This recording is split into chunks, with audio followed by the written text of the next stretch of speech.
अस्सलाम वालेकुम dear friends. आज की वीडियो एक ऐसी औरत के गिर्द घूमती है जिसने गुर्बत में आंख खोली और एक वक्त ऐसा आया जब वो इस मुल्क की वज़ीर-ए-आज़म बन गई। मैं बात कर रहा हूँ न्यूजीलैंड की वज़ीर-ए-आज़म जसिंडा आर्डर्न की। जब 15 मार्च 2019 को एक जुनूनी इंसान ने न्यूजीलैंड की 2 मसाजिद में फायरिंग करके 51 मुसलमानों को शहीद कर दिया तो वो स्याह लिबास पहने नमूदार हुई, चेहरे पर हज़्न मलाल था। पुरतमाद कदम उठाते हुए माइक के पास पहुंची और दुख बड़ी आवाज़ में कहा, अस्सलाम वालेकुम। हज़रत मोहम्मद सल्लल्लाहु अलैहि वसल्लम ने फरमाया कि तमाम मुसलमान आपस में प्यार मोहब्बत, रहम व शफ़क़त और मेहरबानी बरतने में एक जिस्म की मिसाल रखते हैं। अगर एक भी अज़ू बीमार हो जाए तो सारा जिस्म दर्द महसूस करता है। न्यूजीलैंड भी आप मुसलमानों के साथ गम में शरीक है, हम सब एक हैं। कीवी वज़ीर-ए-आज़म ने वाशगाफ अल्फाज में सारी दुनिया को पैगाम दिया कि इस्लाम एक दहशत पसंद नहीं बल्कि एक अमन पसंद दीन है। उन्होंने कहा, इस्लाम न्यूजीलैंड है और तमाम मुसलमान यहाँ के रहायशी हैं। उन्होंने इस ईसाई सफ़ेद फार्म ब्रेंटन टैरट को ज़हनी मरीज़ नहीं बल्कि साफ लफ्ज़ों में एक दहशतगर्द कहा, जिससे साबित होता है कि वो किसी इंसान की खुलकर मजम्मत कर सकती हैं, चाहे वो ईसाई ही क्यों ना हो। इस अंदोहनाक वाक़े के बाद वो एक मंजी हुई वज़ीर-ए-आज़म के तौर पर सामने आईं।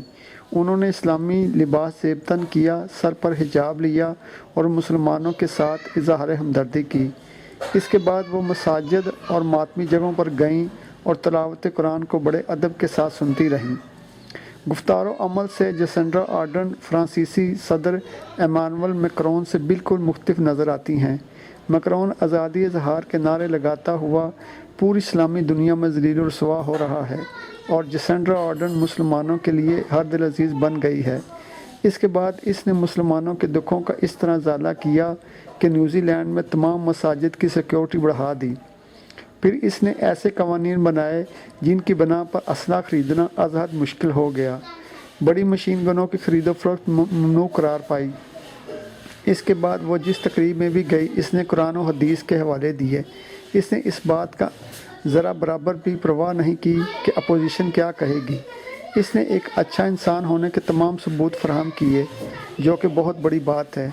जसिंडा आर्डर्न एक सादगी पसंद तकब्बुर और गुरूर से बिल्कुल आरी हैं। वो एक आम से ज़िंदगी गुजारती हैं और एक आम से घर में रहती हैं।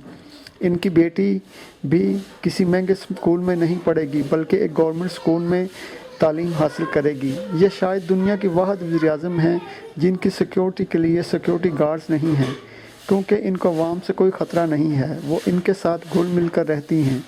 पूरी दुनिया कोरोना वबा का शिकार हुई मगर न्यूजीलैंड में इनकी तादाद ना होने के बराबर है। इस पूरे मुल्क में अभी तक 1887 मरीज़ हैं। ये तरक्की याफ्ता ममालिक की सबसे कम तादाद है। यहाँ कोरोना कम क्यों फैला? क्योंकि जसिंडा आर्डर्न ने सख्त लॉकडाउन कर दिया था। अभी तक यहाँ अमवात की तादाद सिर्फ 25 है।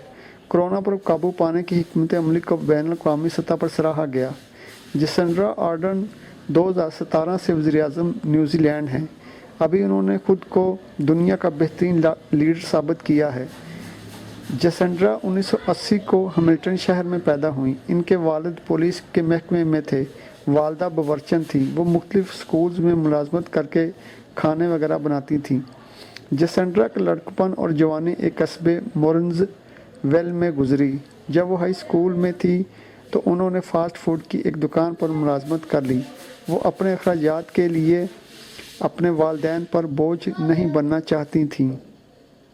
ज़माना तालिब इल्मी से ही उन्होंने सियासत में दिलचस्पी लेना शुरू कर दी थी। जसिंडा सरमायादारी निज़ाम के सख्त ख़िलाफ़ हैं। वो कहती हैं, सरमायादारी निज़ाम में एक इंसान अमीर से अमीर तर हो जाता है तो दूसरी तरफ एक गरीब कभी अमीर नहीं हो पाता। फ़ास्ट फूड की दुकान पर काम करने से वो मज़ीद रहमदिल बन गईं। वो न्यूजीलैंड की पहली ख़तून वज़ीर-ए-आज़म के साथ और टोनी ब्लेयर के साथ भी काम कर चुकी हैं। इनकी पार्टी का नाम लेबर पार्टी है, जो न्यूजीलैंड में ज़्यादा मकबूल नहीं थी। इलेक्शन से 2 माह पहले पार्टी ने जसिंडा को सदर बना दिया। जसिंडा ने एक तहलका मचा दिया। इसने धुआंधार तकरीरें की और पार्टी को 2 माह में जितवा कर रख दिया।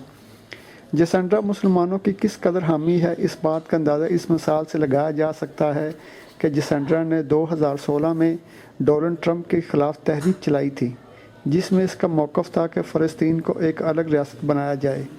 وہ اسرائیل کے ظلم و ستم سے اچھی طرح آگاہ ہے۔ نیوزی لینڈ کی عوام ان سے بہت محبت کرتی ہے۔ امید ہے ہمارے سیاستدان جو پیسے کے پیچھے کالے کتے کی طرح بھاگتے ہیں ان سے ضرور سبق حاصل کریں گے۔ اسی کے ساتھ ہی میری ویڈیو اختتام پذیر ہوتی ہے۔ اللہ حافظ۔